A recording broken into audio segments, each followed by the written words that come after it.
দাদু বাংলাদেশের প্রধানমন্ত্রী হিসেবে দেখতে চাই। ধন্যবাদ ধন্যবাদ। এখন দেখতে চাওয়া তো তোমার কোনো অপরাধ না, দেখতে চাইতেই পারো।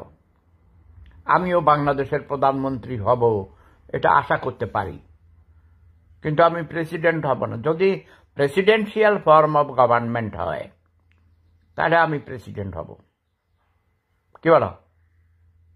এতদিন আমি নাকাঙ্গে করেছি, এখন আমি একটু একটু ইচ্ছা করে। কার না বড় ক্ষমতার লোভ সবারই আছে, তাই না? কিন্তু আমি এসবের মধ্যে নাই, বুঝছো?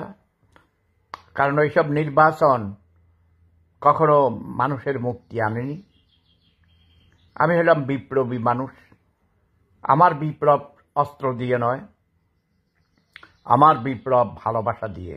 আগে বুঝতে পারি নাই, ওরা আমার সাথে মিথ্যা কথা বলেছে, এবং যারা আমার সাথে পরিচয় করিয়ে দিয়েছিল তারাও মিথ্যা কথা বলেছে। বাংলাদেশের রাজনীতিবিদরা সব মূর্খ, মিথ্যুক, ধোঁকাবাজ, গরিব।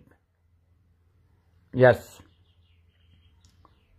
তো এরা গরিব, এরা মিথ্যুক, ধোঁকাবাজ, প্রতারক, নব্য রাজাকার।